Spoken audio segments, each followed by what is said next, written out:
యేసు ప్రభువుని నమ్ముకోలేదు. నేను ఒక్కదాన్నే, మా నాన్నగారు కూడా వెళ్ళి 5వ సంవత్సరం నుండి మా నాన్నగారు నేను కడుపులో ఉన్నప్పుడు మొక్కుకున్నారంట, ఆడపిల్లైనా మగపిల్లడైనా నిన్ను సేవకి ఇచ్చేస్తానని. అయితే మా అమ్మగారు నన్ను చర్చికి వెళ్ళనిచ్చేది కాదు, అంత భయంకరం. అయితే నేను ఇంకొకరు మారు బట్టలు తీసుకుని జనవరి 7 జనవరి నెల 72వ సంవత్సరంలో బాప్తిసం పొందాను. నేను ఇంకొకరు బట్టలు తీసుకుని మా అమ్మగారికి తెలపండుగా. అయితే నన్ను ఎంతగానో మా అమ్మగారు శోధించి బాధ పెట్టేసేది అనమాట.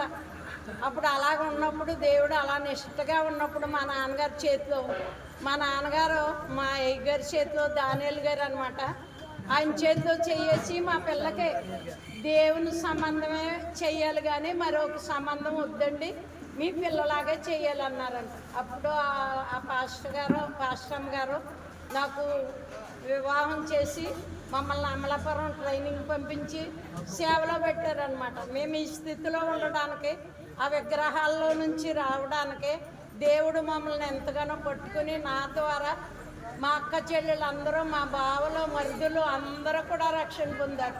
మరి ముఖ్యంగా ఆదివారపేటలో ఉన్న ఆదివారపేట అంతా కూడా రక్షణ పొందారు. అక్కడ సేవ జరుగుతుందన్నమాట.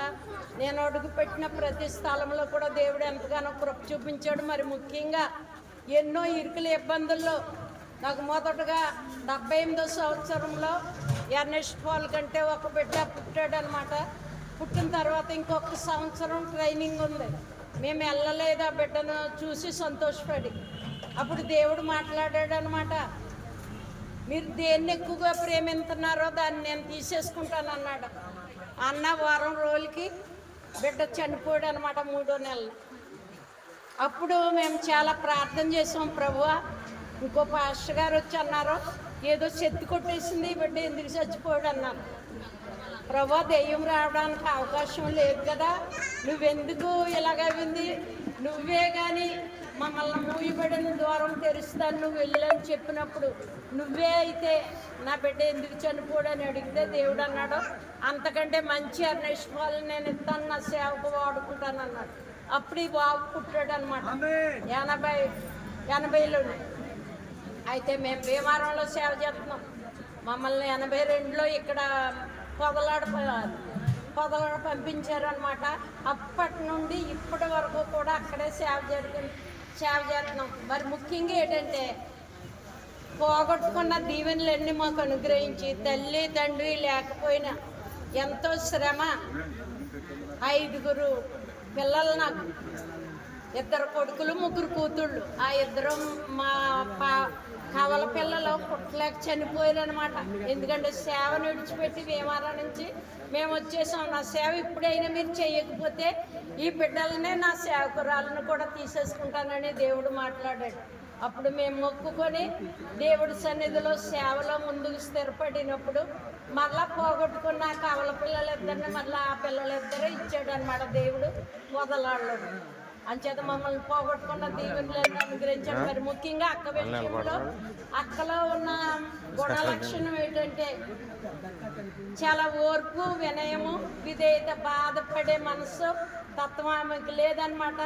అయితే మా అమ్మ ఒక్క మాట అన్నదనమాట, మీరందరూ ఒకవేళ అక్క మీ ఇళ్ళకి రాకపోయినా మీరందరూ వెళ్ళి అక్కను చూసి రావాలని. మా అమ్మ కొన్ని సైకిల్తో పెంచిందనమాట.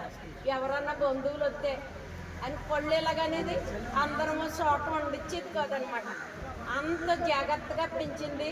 కానీ ఆ పెంపకంలో మేము ఏ విషయంలో తప్పిపోకుండా ఇప్పటికింకా దేవుడు, మేము గంజి తాగి బతుకాం. కానీ ఇప్పుడు ఆ సమృద్ధి అయిన ఆహారాన్ని దేవుడు మా అక్క చెల్లెళ్ళందరికీ దేవుడు, ఉండడానికి గృహాలు లేవు మాకు. 4 సంవత్సరాల కొబ్బరి తోటలు, 2 అంతస్తులు బిల్డింగులు దేవుడు మాకు సమృద్ధిగా అనుగ్రహించాడు అనమాట. మేము పొదలాళ్ళలో కట్టిన ఆలయం ₹1,00,00,000 అనమాట. దేవుడు ఎంతగానో అత్యధికంగా దీవించాడు. మరి ముఖ్యంగా కాపరవంక విషయంలో దేవుడు ఎంతో కృప చూపించాడు. ఆ బిడ్డ కూడా అనుకోకుండా మేము మా గృహానికి తీసుకెళ్ళాము. అలాగే స్ట్రోక్ వచ్చి చనిపోయింది అనమాట. ఇలాగ కింద ఇలా పడిపోయింది. ఆ బిడ్డ కూడా ఆమె ఒక్కతికే పిల్లలు లేరు. అక్కడ ఐదుగురు కొడుకులు ఉన్నారు. కానీ సేవ ఎప్పుడైతే పరంజ్యోతి చెయ్యాలి సేవ అంతా. కానీ పరంజ్యోతి ఆశీర్వాదం అంతా ఎవరికి వచ్చిందనమాట? అబ్బన్ననే ప్రేమించాం మేము. అబ్బన్నంటే నాకు చాలా ఇష్టం. ఇక్కడికి వస్తే అబ్బన్నతోనే ఆడుకునేదాన్ని, అబ్బన్నతోనే ఉండేదాన్ని అనమాట. వాళ్ళ అక్క తణుకులమ్మ. అయితే మా అక్క కూడా అబ్బన్న గురించే ప్రార్థన చేసింది. ఆ బిడ్డ సేవకుడు అవనందుకు నేను ఎన్నందుకు సోడవారంలో సేవ చేస్తుంటే నేను ఎంతో దేవుడిలో సంతోషపడ్డాను అనమాట. ఆ బిడ్డను ఇంకా ఆరోగ్యవంతుడి గురించి మంచి సేవకుడుగా ఆ బిడ్డను ఎన్నుకునేటట్లు మీరందరూ ఆ బిడ్డ గురించి కూడా ప్రార్థన చేయమని. మరి ముఖ్యంగా అక్క కోరిక ఏంటంటే అబ్బాయిని సేవ చేయాలి. తన కొడుకు మీద అయినా ఉండకపోయినా, నాకు కూడా పరంజ్యోతి మీద అయినా ఉండకపోయినా అబ్బానంటే నాకు